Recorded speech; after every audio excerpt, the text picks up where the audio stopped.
La política es cultura, porque todo es cultura y porque somos radio. Radio Cultura. fmradiocultura.com.ar.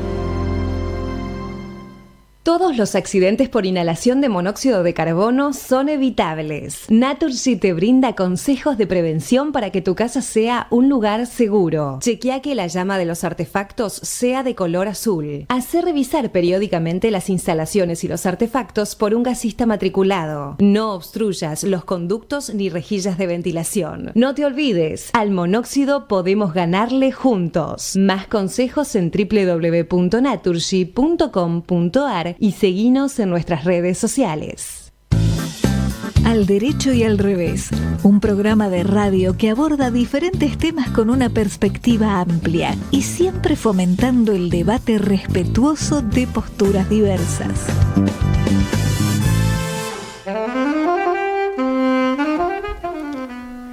¿Qué tal? Buenas tardes, ¿cómo andan? Programa número 340 de Al Derecho y al Revés, en el medio de este feriado que más que largo es casi interminable, Marta. Debe ser uno de los pocos lugares privilegiados del mundo con un feriado tan largo, ¿no? Cosa increíble. Después, no sé de qué nos quejamos. Bueno, es interesante porque no sé qué experiencia tuviste vos, pero yo vi muchísima preocupación, en algunos casos casi desesperación, en los comercios pequeños, por ejemplo, por abrir. Porque hoy, en Pergamino, por ejemplo, estaba todo abierto. Yo salí de Pergamino. Pero yo te digo que en mi barrio también todo abierto. Por eso. Mercedes, ¿en tu barrio cómo estaba la cosa? No, te diría que hay varios lugares que no están abiertos y como dicen ustedes, es increíble que con este nivel de... Yo iba a decir de desocupación, pero bueno, con este nivel de pobreza en Argentina tengamos la posibilidad de imaginar los distintos, porque no es solo comercio, ¿no? Hay una serie de actividades que se paralizan. Tal cual. Es realmente impactante. Igual el despropósito, ¿no? Me parece que lo que hiciste recién fue periodismo de anticipación y triste, porque la desocupación todavía no empezó a incrementarse de una manera muy significativa, pero todo indica que lamentablemente los efectos de la recesión van en esa dirección, ¿no? Perdón, yo me refiero en concreto a la gente que más allá de los negocios cerrados por el feriado, la gente que ha sido despedida en distintos lugares como efecto cascada de los despidos en el Estado. Pero yo quiero recordarte algo, Alejandro, algo en lo que estás en falta. Vos habías prometido que cada programa lo ibas a empezar diciendo algo pum para arriba y gracioso. Tienes razón, qué desastre lo mío. Bueno, si Alejandro Borenstein pudo escribir la columna... no se olvida. No, pero si Alejandro Borenstein pudo escribir la columna que escribió ayer, que tiene muy poco de humor, más allá de lo brillante y de lo cierto de todo lo que dice, yo tengo derecho a tomarme mi feriado también. Es verdad, un feriado de humor. Es verdad. Cierto. Podemos decir que Alejandro Borenstein seguramente nos escucha porque su nota de ayer termina como nosotros terminamos nuestro programa semanal, con la voz de Serrat, pero en este caso lo escribió diciendo: nunca es triste la verdad, lo que no tiene es remedio. Sí. Tal cual, así es. Bueno, está Agustín Romero con nosotros operando, Fede Politi produciendo. Vamos a tener una entrevista que verdaderamente yo creo que es muy, muy interesante en la segunda mitad, con alguien que ya compartió el programa, ya estuvo con nosotros, Damiana Lanuse, en Argentina, que hace trabajo solidario, que trabaja muchísimo por la gente en distintos lugares y que hace muchos años que está radicada en Haití, país del cual prácticamente no se habla. Si vos la parás por la calle a 45 millones de argentinos y le preguntás ¿qué pasa en Haití? Te va a decir, ¿Haití? ¿Cuál es el problema? ¿Dónde queda Haití? Claro, ¿no? Ni siquiera deben saber responder dónde está Haití, ¿no? Y un pueblo que vive una tragedia como pocos en la historia. Es un tema muy fuerte que vamos a conversar con nuestra amiga pergaminense. Tal cual. Pergaminense. Tal cual. y excelente persona. Mercedes, vos tenías un aviso que yo no puedo llamar parroquial porque me lo prohibiste en la previa, así que simplemente me limito a un aviso para darle a nuestra audiencia. Sí, me parece muy bien ese recato en el lenguaje que tenés. Sobre todo que lo que yo te decía, que cuando yo era más chica, de hecho, y escuchaba esto de aviso parroquial, se me ponían los pelos de punta porque siempre eran obligaciones y cosas sumamente densas. Pero bueno, acepto lo de comentar.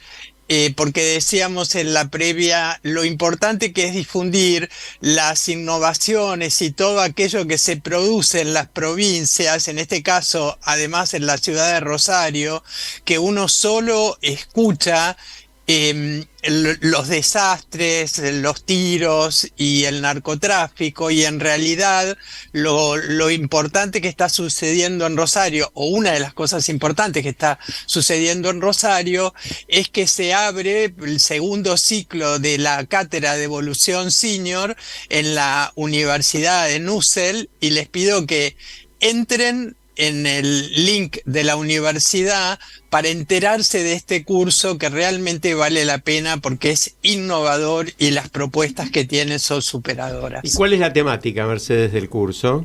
Es evolución senior, es decir, para personas mayores de 50, una actualización con temáticas hiper interesantes, la inclusión relacionada con la tecnología, los temas de bienestar, aquellos temas que uno representante que es amigo de la casa y que el lunes que viene va a estar con nosotros, Sebastián Campanario, que tiene un foco puesto muy fuerte en lo que es la cultura del bienestar en las personas a partir de los 50. Perfecto. Es excelente, y esta línea es la que toma la cátedra Evolución Senior de UCEL, que es la universidad del Centro Educativo Latinoamericano. ¿Repetimos el link?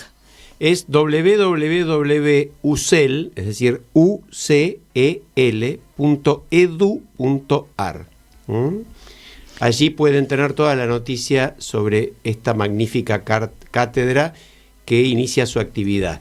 Y casi se te escapó el tema carta. Yo quiero hablar de una carta. ¿Vos querés hablar de una carta? Sí. Hablemos de una carta. Sí, ¿A quién le mandaste? A los Reyes ya no, pasó mucho. Esa tuve algunas frustraciones cuando era muy pequeña, pero eso te lo voy a contar en otra oportunidad. Una carta, yo mandé en el año 2018 una carta de lectores a La Nación. En ese momento se empezaba a hablar de cambiarle el nombre al CCK. Y bueno, después eso se diluyó, y ahora, no sé si ustedes habrán visto, hay cantidad de notas en relación a ese tema, muchas cartas de lectores, y yo he enviado una que dice lo siguiente, que bueno, se cambiaría el nombre al CCK. Enhorabuena, y propongo que se rescate la institución que ese edificio albergó, el Correo. A partir de 1748, el Correo posibilitó que los habitantes de estas colonias estuvieran comunicados. Fue fundamental para los revolucionarios de la gesta patria de 1810. En 1826, Rivadavia propició su nacionalización. Y tiempo después se colocaron los primeros buzones pintados de rojo en muchas esquinas de Buenos Aires. ¿Se acuerdan de los buzones pintados de rojo? ¿Pero cómo no nos vamos a acordar? El Palacio de Correos, que se inauguró en 1928, hace casi 100 años, expresó el reconocimiento a ese servicio fundamental. Millones de personas, ustedes seguramente también, yo también, hemos pasado por allí para despachar una carta, un telegrama, una encomienda que entregábamos a empleados diligentes. El cartero era el más reconocido. ¿Y quién no esperaba ansioso en su casa al cartero, por favor? Y el cartero haría llegar a sus destinatarios. Aunque nuevas formas de comunicación ahora superaron aquel correo postal, los mostradores, escritorios, vitrales, escaleras originales que están en ese edificio conservan el encanto de entonces y nos recuerdan a aquellos a quienes confiábamos la correspondencia. Y además hay una plaza alrededor que se llama Plaza del Correo. Yo creo que honraríamos la historia si el nuevo nombre fuera Centro Cultural Correo. A mí me parece muy buena la propuesta, pero Sí. creo que más allá, digamos, de cuál sea el nombre que se elija, que me parece que es un nombre muy adecuado, se trata además de un edificio bellísimo, desde siempre. Yo trabajé un par de años, sí, porque fui asesor en la Secretaría de Comunicaciones, que en aquel momento tenía su asiento en el Correo. Yo pensé que me ibas a decir que eras cartero. Mi abuelo era cartero. No, pero era una de las cosas que hacía cuando manejaba mi triciclo. Mirá vos. Mira. No, pero en serio yo creo que es un tema que, sin convertirlo en el más trascendente, ni en demasiado importante políticamente, ni todas esas pavadas, pero sí creo que no hay ningún motivo para ponerle a un centro cultural ni a ninguna otra cosa el nombre de alguien fallecido recientemente. Me parece que el juicio de la historia requiere un tiempo. Pero aunque fuera un fallecimiento más lejano, algunos dicen, ¿por qué no ponerle Centro Cultural Borges? Sabemos, ustedes saben, amo a Borges, su obra, y muchísimos argentinos y habitantes de este mundo también queremos y respetamos a Borges, pero ¿qué tiene que ver Borges con ese edificio? ¿Qué tiene que ver También Borges es verdad, con ese edificio? también es un buen punto, pero lo que sí me parece muy mal es que desde la política se utilicen fondos o edificios o lugares públicos para seguir haciendo política, ¿no? Creo que de eso vivimos mucho, no solo en Argentina, en todo el mundo, y es una muy mala costumbre. Los liderazgos, muchas veces lo dijimos en este programa, en todo caso tienen que ser integradores, tienen que ser generadores de unión, generadores de consensos, no generadores del seguimiento a una persona. Llámese Kirchner, llámese Milei, llámese Perón, llámese Macri, llámese como se quiera llamar. ¿Por qué tenemos que ser istas? ¿No? Eso es lo que no entendí. No sé, Mercedes, si tenés alguna reflexión. No, me hace gracia que digas, eso es lo que no entendí. Creo que es una pregunta, un interrogante que tenemos todos los argentinos, pero que en algún punto tiene que ver por esta atracción fatal que tenemos por los personalismos. Nos encanta, ¿no? Pero no es nuestro solo, decir, el líder carismático, ¿no? La lideresa, como dirían algunos, estilo Evita, ¿no? Así que se endiosan, se colocan en un altar y no se cuestionan más su figura, y cualquiera que haga un análisis crítico de algún acto de esa persona es pasible de todo tipo de escraches. O sea, tenemos una cuestión de una militancia, yo diría, tóxica con respecto a las figuras de liderazgo de nuestro país. ¿Cuántas cosas que nos interpelan como sociedad? ¿Cuántas cosas que nos interpelan como sociedad? Ahora, dentro de las que nos interpelan, y hablando de algo un poco más, digamos, urgente en lo inmediato, porque hoy ATE, uno de los gremios estatales, está anunciando una suerte de, no dicen tomas, pero ocupación de edificios públicos en forma activa, permanecer en los edificios, etcétera. Esto tiene que ver con la gran cantidad de despidos en el sector público, y al mismo tiempo uno escucha en distintos programas las opiniones de la gente que manda sus mensajes y que expresa el deseo de terminar con prácticas también nefastas de muchos años, de varios gobiernos, que significa designar a gente que no está capacitada, o designar a gente que no va a trabajar, léanse ñoquis, o designar amigos o a parientes. Bueno, la reciente experiencia de la senadora de Jujuy, de La Libertad Avanza, es muy interesante, y por supuesto que es nada más que una muestra de algo que han hecho decenas o cientos de otros legisladores. Pero a mí me preocupa mucho algo que, no sé, lo dijimos muchas veces, Marta, vos lo planteas todo el tiempo. Gobernar es transparentar lo que uno hace, es decir, mostrarlo. Vos sos una de las autoras, la autora en la Capital Federal del proyecto de acceso a la información pública, pero la información pública no tiene que ser algo que los ciudadanos vayan desesperados a pedir o recurrir a un juez o cosas por el estilo. La información pública es obligación del que gobierna. Tiene que ser proactiva, es decir, el gobernante, el Estado, tiene que tener en todos sus niveles, nacional, provincial, municipal, una página donde informe todo este tipo de cosas, y a su vez la posibilidad de contestar a un ciudadano que haga sin necesidad de fundamentar para qué lo quiere, que pregunte algo relativo a la función pública. Y yo a eso le agrego, hablando de este tema específico, es la transparencia y la rendición de cuentas. Exacto. Porque ni un centavo de los que administra cualquiera que gobierna es de ellos. Ni un lugar de los que administran los que gobiernan es de ellos. Todo es de la sociedad, todo es de cada uno de nosotros. De manera que si se quiere despedir a ñoquis, hay que acreditar que sean ñoquis. Sí, o que sean, acordate que tenemos que empezar a llamarlos por su verdadero nombre, chupópteros. Chupópteros. Ñoqui es algo agradable, es algo que se come en familia en determinadas fechas. En cambio, los chupópteros son parásitos, y esto no es un invento nuestro, es la Real Academia Española. Y yo ahora estoy hablando, pero en realidad tendría que ponerme de pie, porque acaba de entrar nuestra invitada. Sí, que nos va a acompañar un ratito hasta que empecemos a charlar con ella, pero es un placer tenerla, Damiana Lanusse, con nosotros, que además ha venido acompañada, entiendo que por su marido. Sí, así es. Bueno, bienvenidos ambos. Ahora conversamos. Pero me parece importante cerrarlo, Marta, el tema, porque yo termino y las quiero escuchar a ustedes.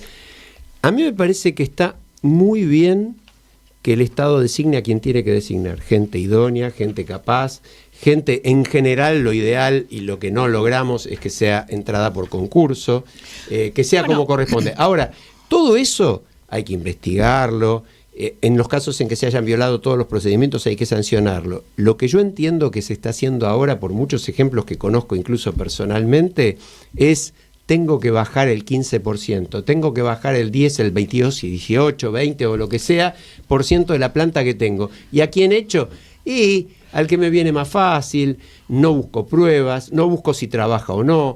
Echo gente que tengo en negro, porque el Estado es el mayor empleador en negro de la Argentina. Esto me lleva a dos observaciones. En primer lugar, algo que también hemos mencionado acá, la necesidad, como existe en otros países, de una escuela de administración del Estado. Y nadie que no haya pasado por allí puede ingresar a ejercer un cargo en la función pública, Perfecto. Salvo que sea electivo. Y en esos casos también habría que hacer una escuela especial. Y la otra cuestión, creo que esto amerita, no sé qué pensás vos, Alejandro, Mercedes, que invitemos nuevamente a Oscar Oslak. Me parece Oscar perfecto. Oslak, académico, amigo, director del CEDES, Centro de Estudios Estado y Sociedad, que es el que ha trabajado más el tema de reconversión del Estado. Y él dice, no hay Estado grande o Estado chico que podamos elegir. Hay estados grandes que funcionan bien, hay estados grandes que funcionan mal. Lo mismo ocurre con los estados chicos. La reconversión implica, ver en qué lugar falta gente, en qué lugar sobra, por qué faltan, cómo hace. Claro, pero eso es un trabajo que es mucho más fácil pegar 4 gritos, echar pocos unos gobernantes cuantos. Están dispuestos a ahora, abordar. Marta, yo, si vos no lo decías, yo tenía muy presente que habría que comentar con la audiencia la figura de Oscar Oslak e invitarla al programa, pero mientras hablaban del acceso a la información pública, lo que ha ocurrido de manera transversal en todo el mundo es que gracias a la tecnología podemos tener, si políticamente está la decisión, un gobierno abierto, y Oslak habla de Estado abierto, es decir, Exacto. no solo el gobierno.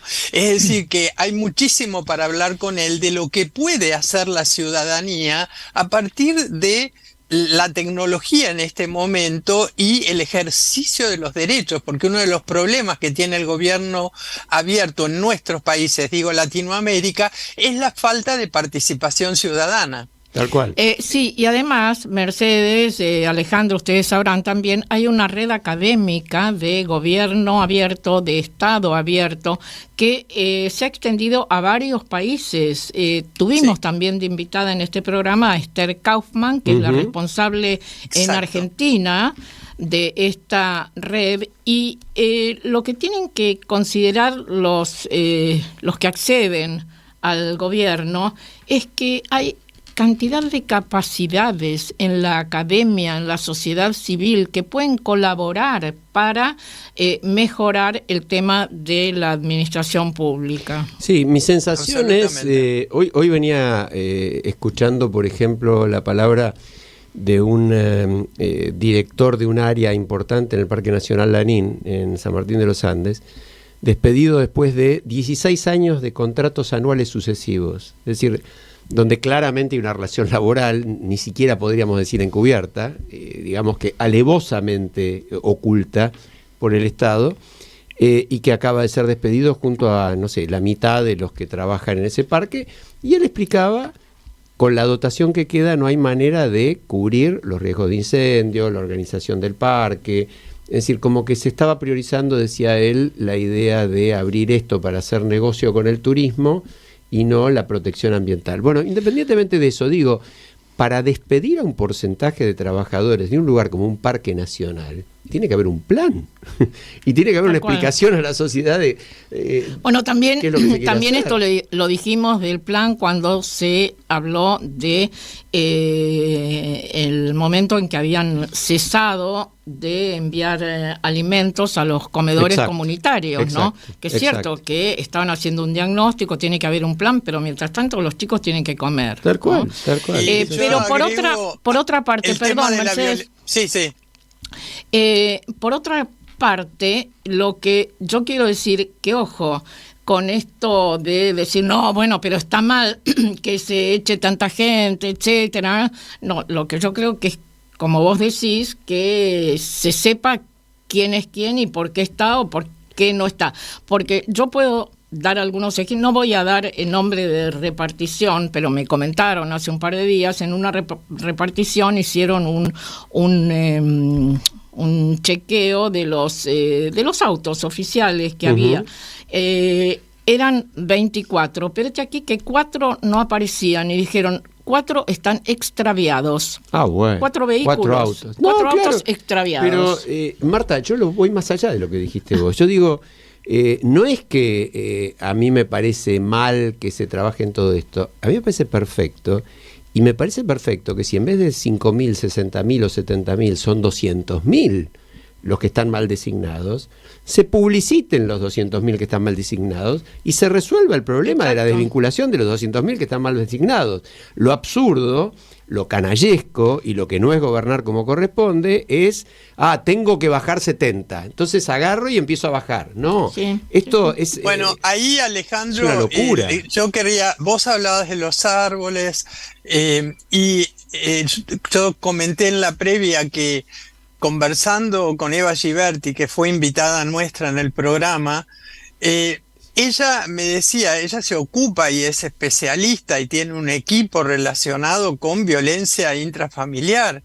Esa gente que tardan años en capacitar y que, como vos dijiste en el caso de los guardaparques, se desactiva un proceso que en este caso está en riesgo la vida de personas y echaron a personas del equipo que, como vos decís, tenían contratos absolutamente, ¿cómo puedo decir?, precarios, promovido por el mismo Estado.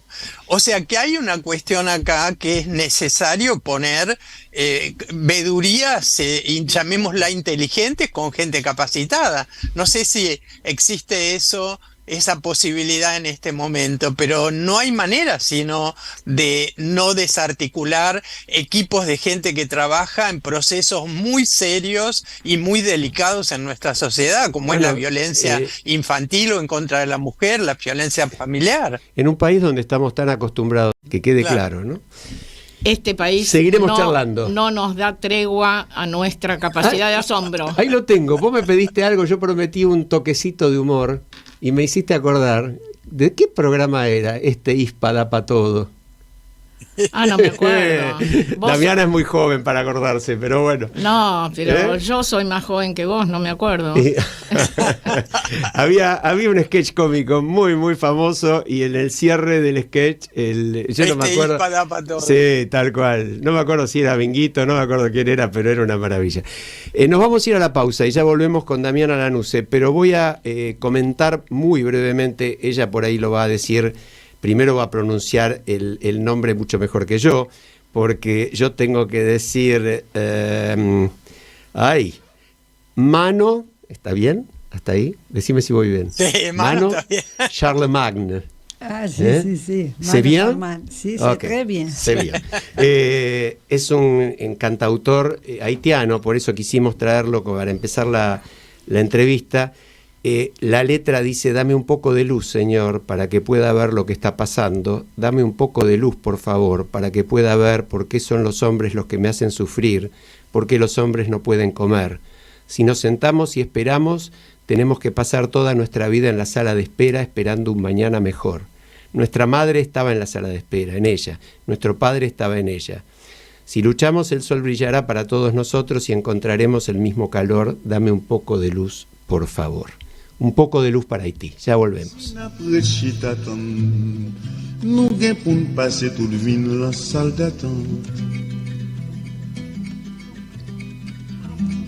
Maman nous te la donne, papa nous te la donne, nous-mêmes nous rentrer là dans l'épirette.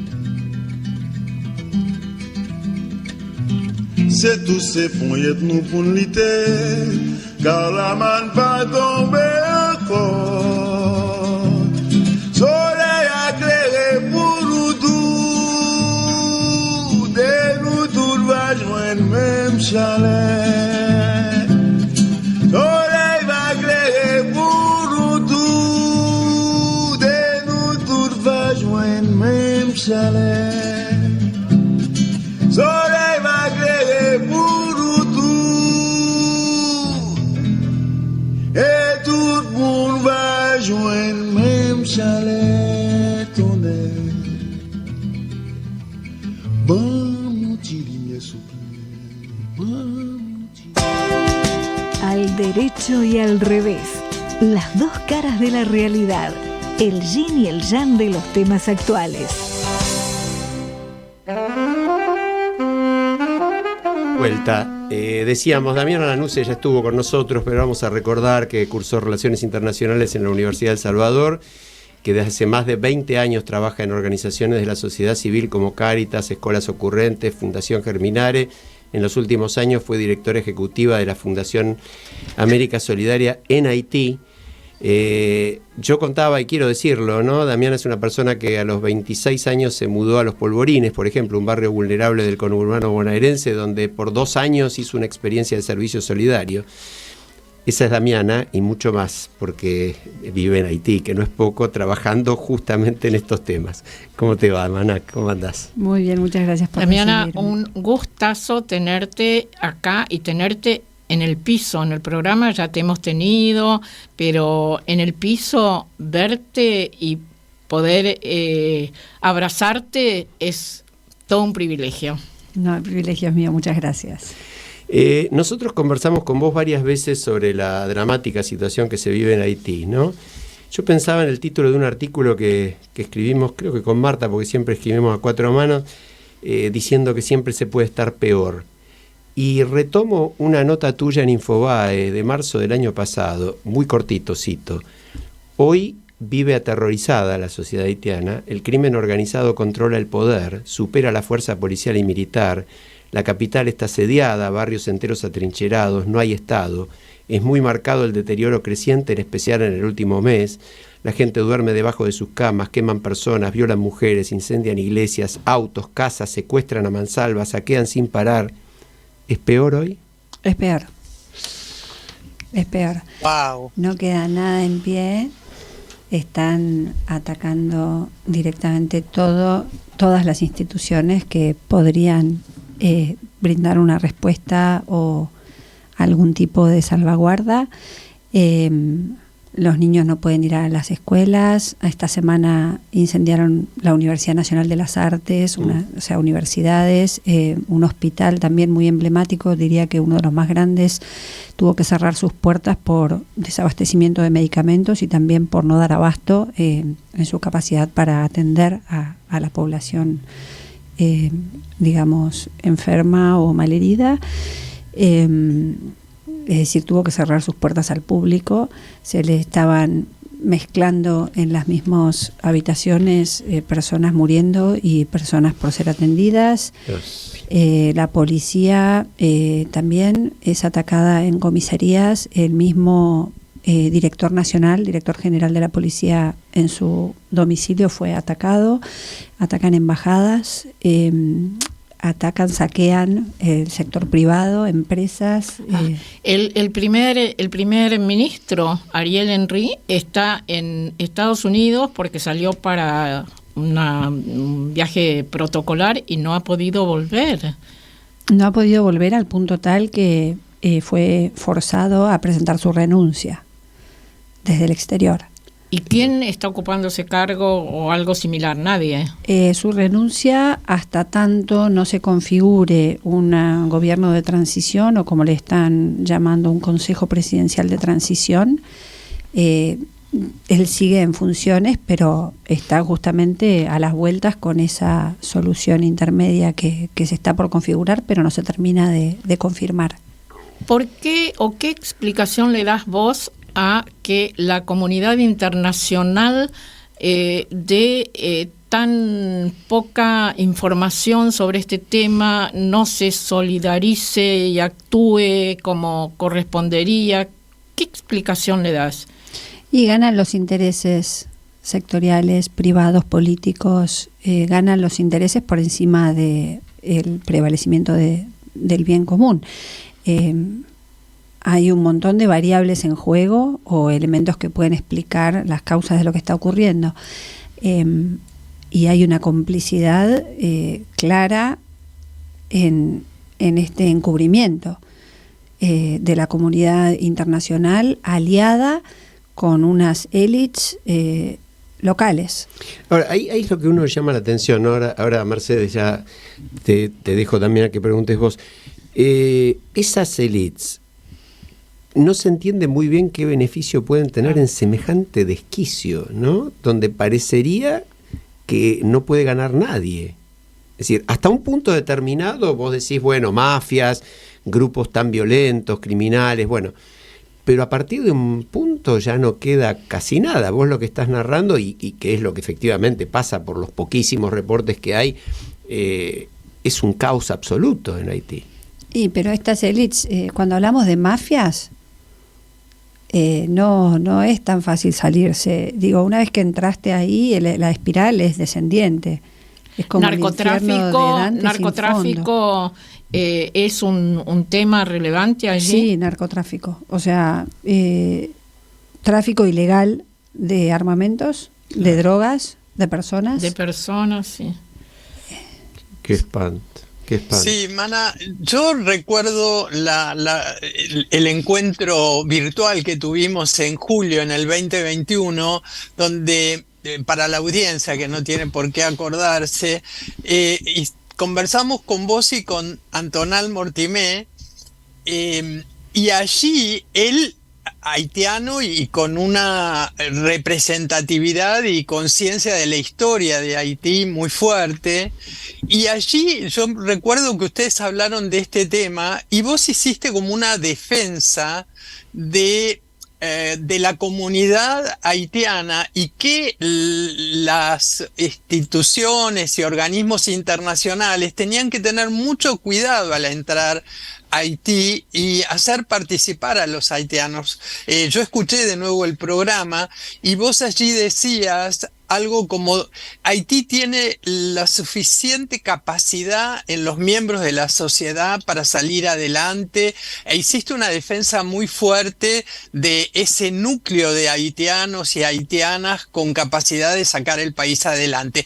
De ese momento, estamos hablando de 2021, ahora parece que, no sé, pasaron siglos, porque el cambio es muy fuerte, ¿no? En tu actitud y en la de la colaboración internacional. Sí, ¿qué opinas ahora de eso? Justamente en ese periodo, entre nuestra última entrevista que tú estás mencionando y la actual, se dio un éxodo tremendo de capacidad, de cerebros, de jóvenes con el potencial de poder contribuir, no solo jóvenes, es decir, pero siguen estando, es lo que conforma lo que se le llama la diáspora, que cada vez es más grande por esto que estamos diciendo, pero que claramente si se hiciera un plan de largo plazo sostenible para Haití, los haitianos con esa capacidad podrían contribuir.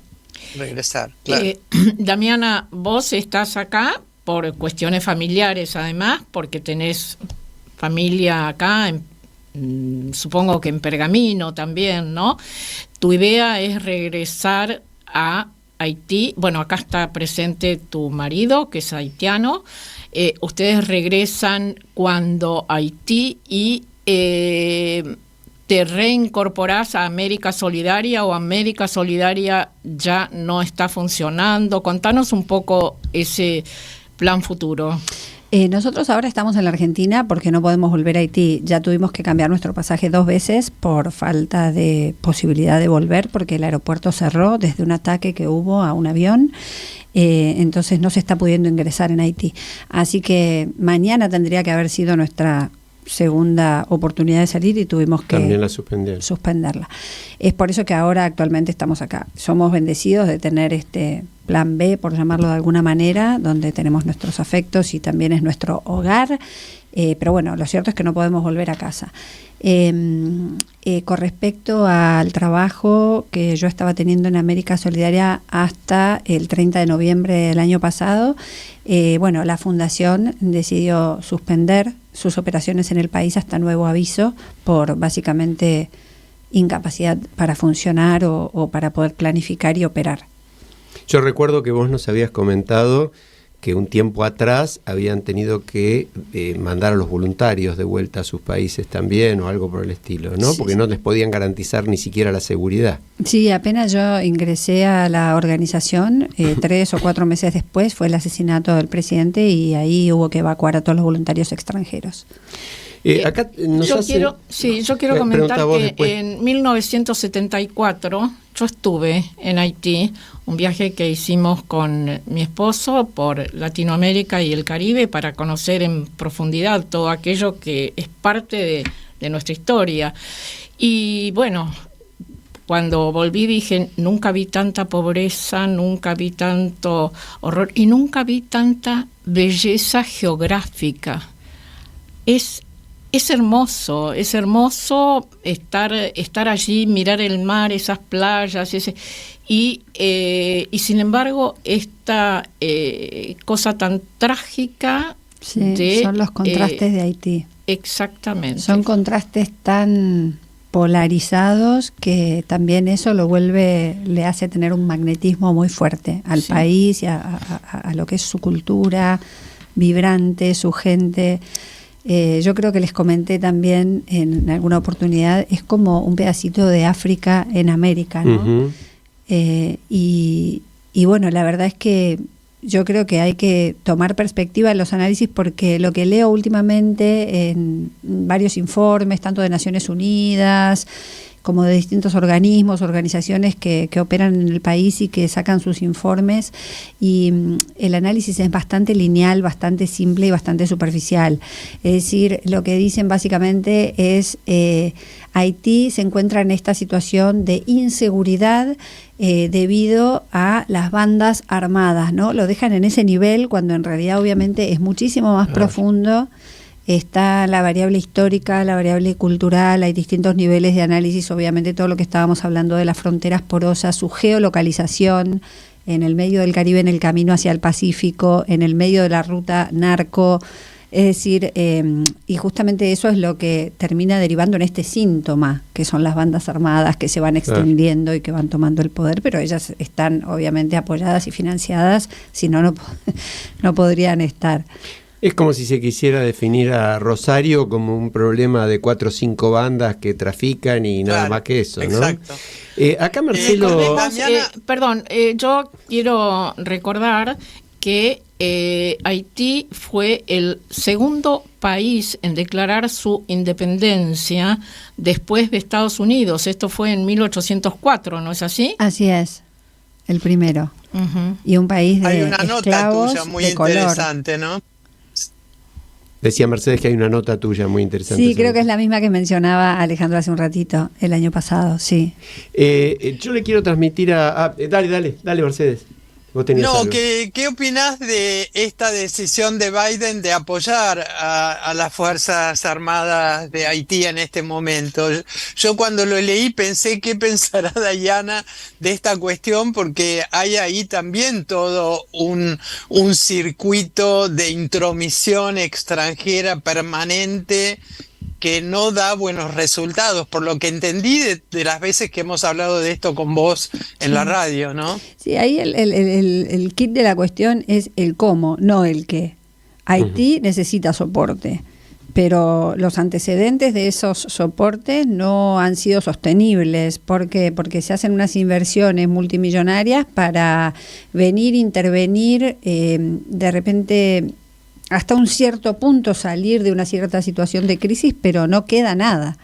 Entonces, la mayor parte de esos presupuestos, es decir, hay un gran signo de interrogación. ¿Dónde está la ayuda para la reconstrucción después del terremoto?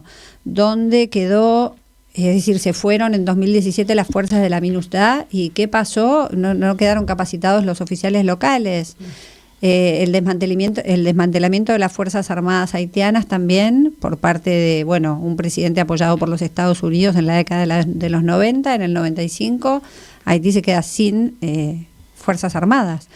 Entonces, por supuesto que necesita un apoyo de afuera, pero hay que ver ese apoyo cómo se hace y qué es lo que le queda a Haití, ¿no es cierto? Estamos hablando de 11 millones de habitantes aproximadamente, ¿no? Sí, así es, entre 11 y 12 y una... diáspora de más o menos entre 3 y 4 millones más. Entre 3 y 4 millones sobre 11 que quedan. De los cuales aproximadamente por lo menos 1 millón en la República Dominicana. Sí, estamos hablando de largamente más del 20% de la población. Así es. Acá Marcelo de Jesús, que es nuestro corresponsal en Washington y está escuchando el programa, nos manda un par de preguntas. Yo voy a elegir una porque son varias. Él dice, si podés contar algo sobre los vigilantes, entre comillas, en inglés se llama así, a grupos de civiles que armados salen a combatir a las bandas. Sí.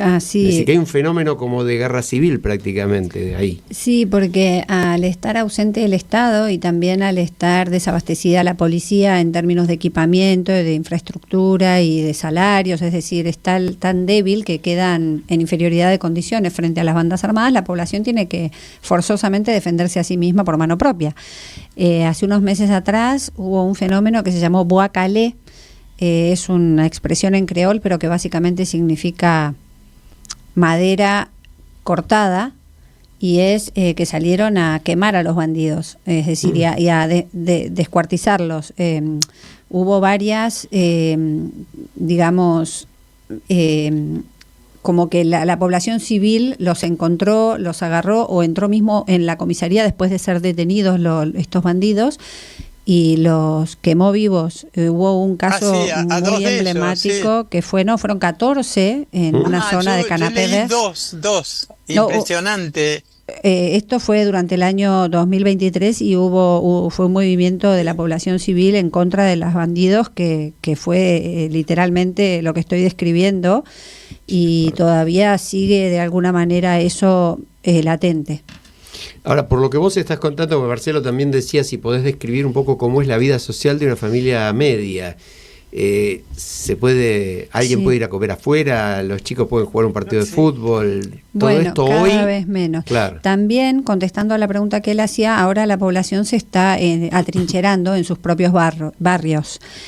Ponen sus propias defensas, barreras a la noche, a determinados horarios, no se puede pasar, cierran las calles, entonces quedan los barrios como limitando la posible entrada de esta violencia. Básicamente en los últimos más o menos 2 o 3 años en Haití no se puede circular por la noche. Ahora igual hay un toque de queda, ¿no?, que es oficial desde hace un mes más o menos, pero igual sin estar oficializado ya no se podía básicamente circular. A partir de las 6 de la tarde más o menos no se puede ir a comer ni a la casa de alguien ni a un restaurante por la noche. Realmente si uno lo hace asume un riesgo muy grande por su vida y por su seguridad. Los niños, niñas, hay momentos como el que estamos viviendo ahora y como se vivió también hace un año atrás o en octubre, es decir, es como recurrente, en los cuales las escuelas directamente deben cerrar sus puertas, por lo tanto no hay manera de reunirse o de circular, y si las escuelas abren, muchas familias deciden no enviar a sus niños. Yo conozco muchísimos casos porque estoy permanentemente, estamos en contacto con la gente allá, nuestra gente, y están encontrando dificultades para autoabastecerse de agua potable, bueno, ya decía yo, de medicamentos, porque atacaron algunos depósitos donde se estoquean y se distribuyen la medicación, o sea que el sector farmacéutico también está en crisis. También el combustible es una permanente momentos de escasez, en donde, bueno, con todo lo que representa el combustible en un país como Haití, donde y mismo la electricidad depende del combustible, ¿no? Los caminos quedan cerrados, incluso cuando hay combustible, los bienes y las personas no pueden circular porque los bandidos están tomando las principales vías de circulación para entrar o salir de lo que es la capital. Y ahora mismo el puerto había sido tomado, los containers con el stock de alimentos para el país. Ahora, Damiana, el panorama yo creo que es suficientemente ilustrativo. Yo te saco un poquito de lo que pasa hoy. Hace varios años, cuando vos te fuiste a vivir a Haití, fuiste por Escuelas Ocurrentes, si mal no recuerdo, terminó tu periodo en Escuelas Ocurrentes, esto nos lo contaste en el programa, decidiste quedarte. La situación obviamente no era la de ahora, pero era tremendamente dolorosa. Explícale a la audiencia en qué consiste esta vocación de darle la vida a hacer algo por los demás. En un mundo donde verdaderamente mi sensación es que la tendencia va exactamente en la dirección opuesta, ¿no? Sí, yo agregaría lo siguiente: conocemos muchas personas solidarias, ¿no? Sí, de hecho, acá vienen muchas y tenemos muchos conocidos, pero tu espíritu solidario se ve absolutamente amplificado, Damiana. ¿Cómo trabajás eso internamente? Es un camino que también no es de un día para el otro y se va profundizando a medida que se transita. Fue una decisión muy clara en un momento, siendo muy joven, y no hubo dudas, como cuando algo uno lo ve, dices, por acá, esto me planifica, y no se puede negar o, digamos, ir en otro sentido sería ir en contra de uno mismo o de la propia felicidad de alguna manera. Eso es lo que, como yo lo vivo, tiene que ver con una experiencia de fe tiene que ver directamente con una experiencia de fe, esto que se llama vocación o llamado, y es lo que, como digo, es lo que me define. También creo que haber pasado por experiencias de falta y de sufrimiento me han moldeado para ese lado también, ¿no? En una sensibilidad o en una conciencia. Ahora, vos sentís, yo hice un comentario recién diciendo que mi sensación personal es que vivimos en un mundo cada vez menos solidario, individualista, donde justamente temas tan terribles como la exclusión social, porque hablamos de Haití, es un horror que no hay palabras para definirlo, pero en la Argentina tenemos casi un 50% o probablemente en este momento más de un 50% de pobreza. Y sin embargo, no es una gran preocupación de la sociedad masivamente. ¿Vos lo ves así o crees que...? Es decir, dos preguntas. Una, si lo ves así, y la otra, ¿cuál es el camino que ves para que haya otra cosa, para que haya muchas más Damianas? Yo creo que la educación, no solamente teórica, sino práctica, en la solidaridad es clave, porque solamente la experiencia te devuelve esa riqueza. Y no sé si es así como que la gente no le preocupa, desde ya que mucha gente sí, porque somos humanos, el confort siempre nos adormece un poco y, es decir, hay como una cultura por todos los medios de comunicación muy que favorece lo que es el individualismo, lo que es decir, pero yo creo que, como dice el dicho, se oye más un árbol que cae que un monte que crece, que un bosque que crece, ¿no? Uh-huh. Entonces a veces hace más ruido lo malo, y sin embargo hay un montón de manos, de gente, de personas movilizándose para ayudar, ya sea al vecino, es decir, a su comunidad, o yéndose a otro lado para servir, y eso nadie lo sabe, no se ve, y un poco así tiene que ser también. Sí, eso no Fabiana, tiene prensa. A mí me interesa preguntarte, porque estuve leyendo algunas notas que te hicieron donde vos planteabas que estás pensando en consultoría, en dedicarte a la consultoría, y me parece importantísimo que la audiencia conozca, ¿no?, toda esta idea tuya, si es que la tenés un poco clara de hacia dónde te querrías dirigir y cuál querrías que sea tu función y en dónde. Bueno, ¿qué estás pensando? Primero quiero terminar de contestar la pregunta anterior y ya vuelvo con lo que me estás preguntando, Mercedes. Yo ahora estoy acá en la Argentina y como no puedo estar sin... Me falta algo si no estoy sirviendo. Entonces, ¿a dónde me voy a ir a ofrecer? ¿A quién llamo? ¿A quién le pregunto para ir a dar una mano como voluntaria, lo que sea? Entonces, eso es como que me falta si no lo estoy haciendo a ese punto. Es lo que te decía de un camino que ya se vuelve hábito y se vuelve vida cotidiana. Y con respecto a lo que es el tema de la consultoría, yo creo que ya he acumulado una cierta experiencia en donde podría, digamos... brindar este tipo de asesoramiento a organizaciones de la sociedad civil,